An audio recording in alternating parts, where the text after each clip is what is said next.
entirely sure as to what you're about to expect, even despite all that has been laid out for these two teams. But to answer all our questions, we're heading into game number 1 immediately. So let's see how this goes. At the end of the day, it's still going to be a very aggressive play for Aurora in the mid lane. Look at that, Khalid and Jushin. Yeah, they're just really dominating the mid lane early on. I mean, they can afford to do so. Wow. The Jushin plus Renegade on the Khalid. So ONIC's really going to have a hard time going up against these two.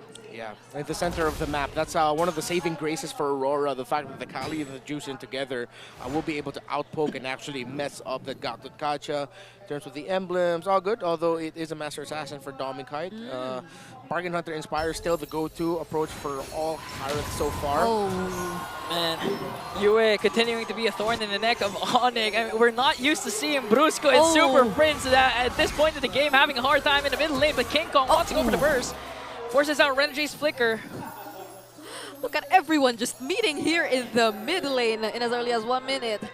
Even King Kong, but he will not let his farming be interrupted. We have to remind everyone, King Kong is known to immediately reach his level 15 in less than 10 minutes, 9 minutes? 9-minute mark, yeah. But it looks like he's gonna have a hard time, even if he has a Matilda by his side.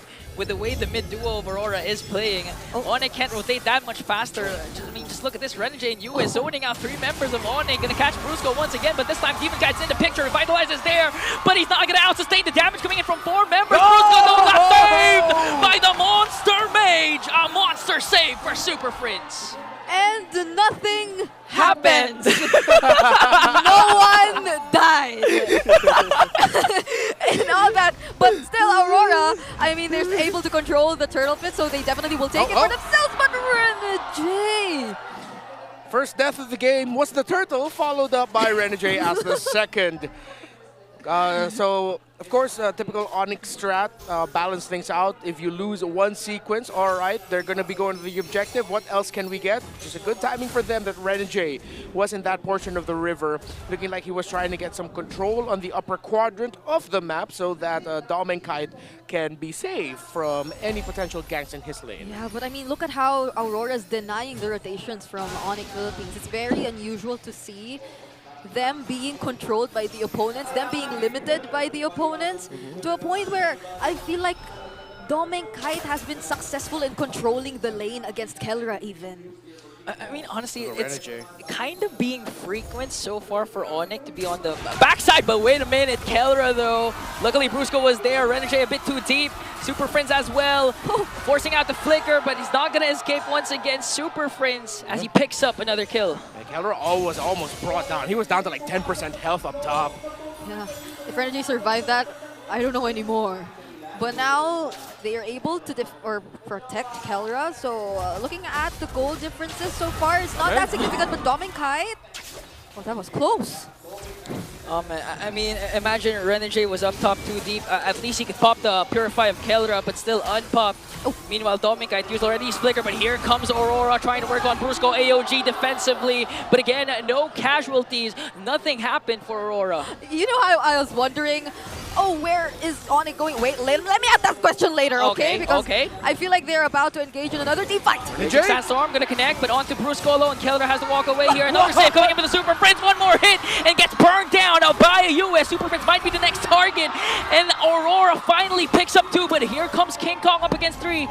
He might have to walk away from that fight. And again, Aurora finally finds a trade. Yue having a stellar game. Good timing with the Lantern Flare and positioning.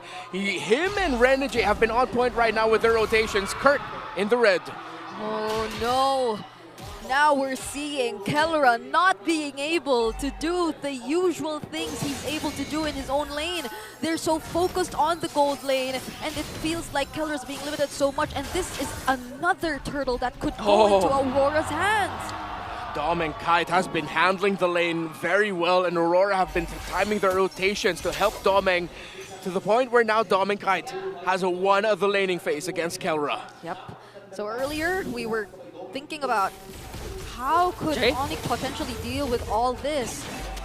And it seems like the answer is yet to be solved as Aurora once again finds themselves in the top lane. Okay, Kelra uses Examine Force plus the Purify to evade Edward. Edward not committing any ultimates yet, but here comes the counterattack. Might be for ONIC as they try to work on Renegade. Circling Eagle gonna connect, but Raging Sandstorm is there to evade a potential death, but they pick up Kirk, but a guiding wins once again for Super Friends. Again, no casualties. Aurora just has really done a tremendous job of controlling the center of the map.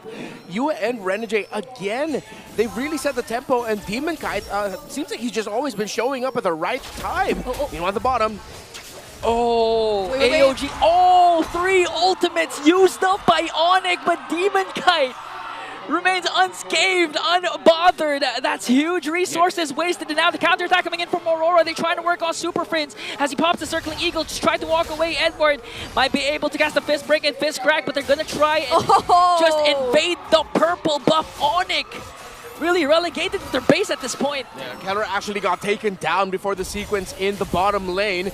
Edward seems to have found him in the map, roaming out of the gold to find the resources and farm elsewhere. A good catch as well by Mr. Consistent. Aurora, they look, excuse my language, but they look pissed off with everything that has happened to them leading up to this moment. They're lost in the grand finals, the doubts in SPS and in M6. And they are shutting up the doubters. Renegade follows up with the Raging Sandstorm, but King Kong's gonna evade that. Examine Force coming in from Kelra.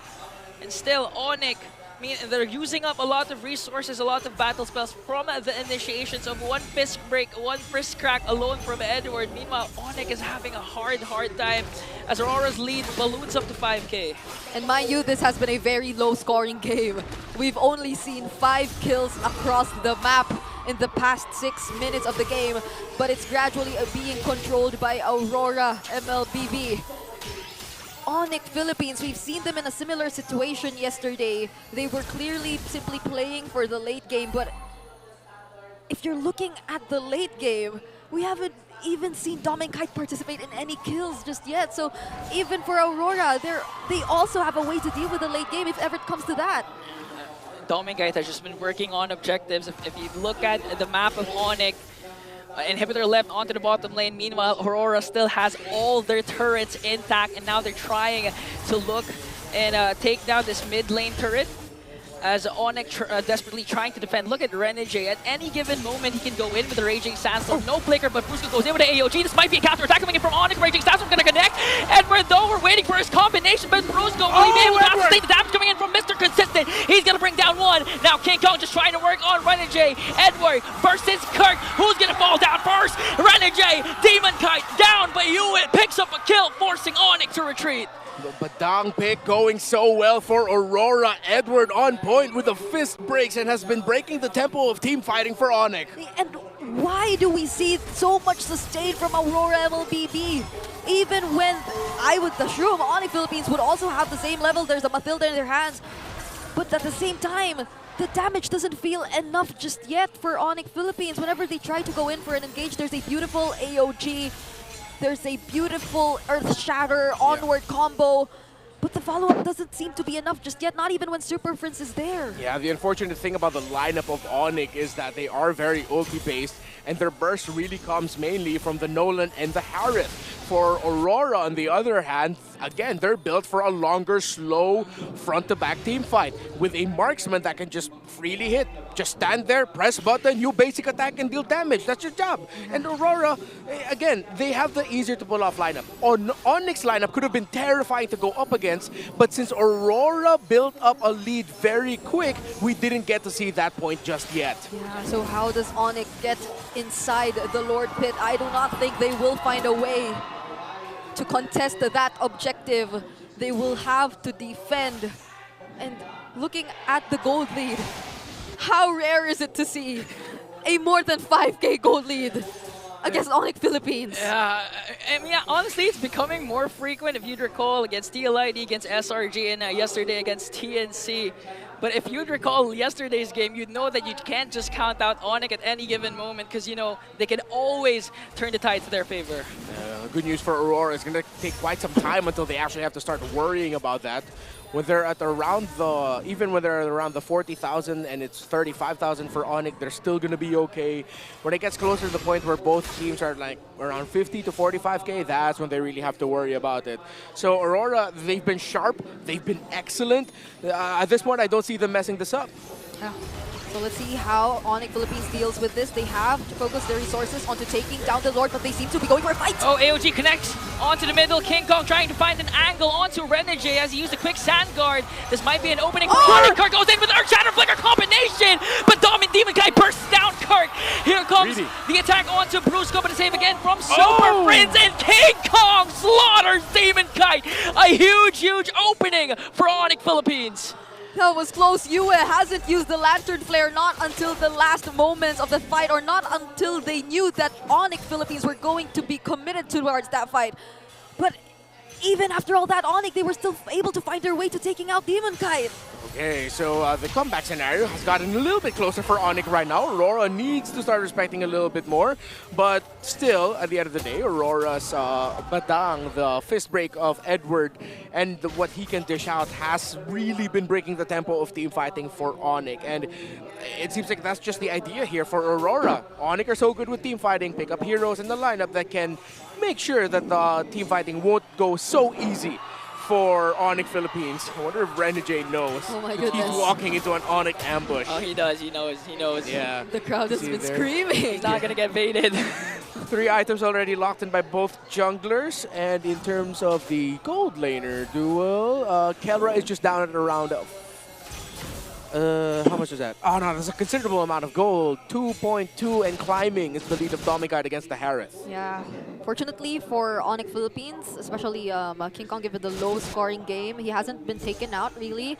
He's been consistent in taking the farmings, but you cannot deny the fact that Aurora has been very effective in denying King Kong of all that clean jungle paths. He is yet to achieve level 15 and we're already 12 minutes into the game. No more holy shields for our inhibitor turrets. So you know that ONIC has been pushed against the wall if they reach and if they encounter this kind of situation. So how are they going to fight against this Lord? Aurora positioned themselves around pretty well, and Renegade, you have to be wary of the angles where he comes from for the Raging Sandstorm. This might be an all or nothing for ONIC. Will they be able to contest, or will they just let Aurora get this Lord uncontested as they secure the second Lord for the Northern Lights? Yeah, good call for them to not fully contest it. Kelra does not have the Holy Crystal just yet. Only up to 2 items is the God of the Gold Lane, who so far right now has had to kneel to Dominic, who's had a much better game individually, and of course with the great rotations of Renegade and US. What? It was an off-cam kill! King Kong finding ways to bring back ONIC in the game. Now Renegade on the chase. Will this delay be enough for ONIC as the Lord marching in onto the middle lane? Dominic just really working on Super Friends. Kelra pops the Zaman Force to be able to clear out the Lord and make quick work of that as Aurora already burst down Oh, no. the inhibitor turret of the mid lane. Oh, no. Renegade! Oh, here comes He should be down. Edward, He should be down. There's Edward. Oh, he won't make it out alive! A shutdown for the man that found Demon Kite. And King Kong now, that might have, in the end of it all, actually been really costly for ONIC because it's going to be 5v4 looking good for Aurora in this siege. Yeah, and they have waves alongside them. Another Zaman Force forced out here from Kelra. Will they be able to still defend this? Oh, Raging Sandstorm onto Kelra as Brusco pops his AOG. Oh my onto God. Dominkai, popping his Revitalize to about to sustain the damage, but Yue just trying to poke on Super Friends. Still, they were able to save their inhibitor turret into the bottom lane, but the mid lane and top lane is now demolished. Somehow, now that they've gained access to Dominkite, they're actually starting to show signs that they're able to dish out the necessary damage. Yep. Already up to a Holy Crystal is the Harith, and I believe the damage onto Dominkite was just from the Gata Kaja and Harith. Maybe one of it could have been from the turret, but as it stands, ONIC should still be within reach of being able to win a team fight. However, for Aurora, again, they've just been excellent. Yue has been on point with his placement and disrupting the team fight of ONIC. ONIC is full dive. That's one thing we have to think about here. Yeah. They are full dive against a lineup that are good with the front to back. If they mess up their entry and they're all approaching from one area, Yue, Edward, and the entirety of Aurora is happy. Dominkite will be the happiest. And since Aurora hasn't been giving a lot of openings for ONIC to approach from different angles when it comes to team fights, then ONIC are forced to fight honest in a lineup that's not supposed to be team fighting this way. Yep. The targetings and the priorities for ONIC Philippines whenever they engage in a team fight will be very important for the upcoming minutes of the game. I don't know if we're breaking records today because we're already 15 minutes in and they seem to be defending it really well. But I'm pretty sure the next objective will be a very important one, especially for ONIC Philippines with a base already exposed. I mean, honestly, one of the members who got pinned down because of the Jushin pick is mainly Kirk. He's having trouble finding the angles, finding the vision that he can provide from ONIC because of the constant lantern flares coming in from Yue. So let's see. It seems like ONIC should be a little more confident this time. It was previously mentioned they already have the Holy Crystal as well in Hikaru's hands. Their battle spells are intact, but so is Aurora. They also have everything complete. Yeah, Bloodwing's already up for this juice in. It's going to be even harder to take down Yue. Okay, gonna commit the Circling Eagle. Renegade answers back with the Raging Sandstorm, gonna connect onto the 3, forcing King Kong to walk away. Edward quite low, dangerously low, but still, Dominkite gets the Lord as they also bring down Renegade. ONIC shuts down the roam, but Aurora gets the Lord. Okay, ONIC will not be able to chase down the members of Aurora. Good thing Aurora was able to get out of there right away and didn't even think about continuing to fight. Now they'll be able to push in with their Lord. Also unfortunate for ONIC Philippines, they actually could have taken down the mid turret if the minion wave in the mid lane wasn't stopped by a minion wave that was coming in from the top. Yeah. Since that was still there was no minion waves in mid, and ONIC PH couldn't force the push into the first turret in the mid lane. Yep, but that was a very important sacrifice done by Renegade, blocking the path of all members of ONIC Philippines just so they couldn't chase even after the members of Aurora who, as you mentioned, were really, really low on HP and were nearly even taken out by the Lord itself. So let's see how ONIC defends this. They have enough resources in their hands and we're yet to see Renegade catch up. So Aurora, will they still try to engage in a team fight? King Kong, he'll be shot by Renegade. Okay, Fracture, gonna pop the quick sand guard to regen. Kirk flickers in with her chatters, gonna miss. But the beauty is Renegade and Edward doesn't have their flickers. So no flickers for the main initiators of Aurora. They can defend, again, the minion push of Aurora. 17 minutes in and no turrets left for ONIC Philippines. But we're nearing the 50,000 gold mark for both of these teams. So it should allow ONIC a little bit more room to operate. Yeah, the major defensive items of both the mid laner and gold laner of Aurora are good. So it should be, again, even more difficult for ONIC. However, what we talked about earlier, if it's at this point of the game and it's still within around 5,000 gold, ONIC are still within reach. Aurora, Dominkite, his positioning now will be key. He just built the Wind of Nature. Kirk now has the Starlium Scythe. But what Kirk needs to do is to start timing his entries with the Earth Shatter onward a little bit better. The last time where in the base we saw him use a flicker, that was forced. That should not have happened. The next time that flicker is up, Kirk has to make it count with his Edith combo. Yeah, most of the surprises will be primarily coming in from Kirk at this point. Brusco could probably provide some follow-up, not unless or only if there is enough information as well as to where Aurora MLBB is, where the members are, so he could actually use the best possible avatar of the Guardian. Yeah. But if not for Kirk, it seems really hard for ONIC to find an initiation, not unless King Kong gets another pickoff. Yeah, the game got to extend to the latest, and now it's just about who can execute this better. You see, ONIC are actually really respecting the fact that Yue, despite not having a lot of stacks just yet on the Sky Piercer, they're respecting it. No. They're gonna go right after Super Friends, gonna cast Circling Eagle, but they catch Gaura! Salmon Force Purify is not gonna be enough to sustain the damage. ONIC, though, has to retreat, has to answer back. Two members are gone. Brusco also and Aurora might not go for the Lord anymore. This could be an endable push for Aurora. Hell of a play by Renegade, the concealment by Aurora. This could be it. Okay, minions marching on to the bottom lane. 3 members left to defend. Minions spawn for ONIC right now. Will Aurora be able to end this right away? That's it. Pops his prize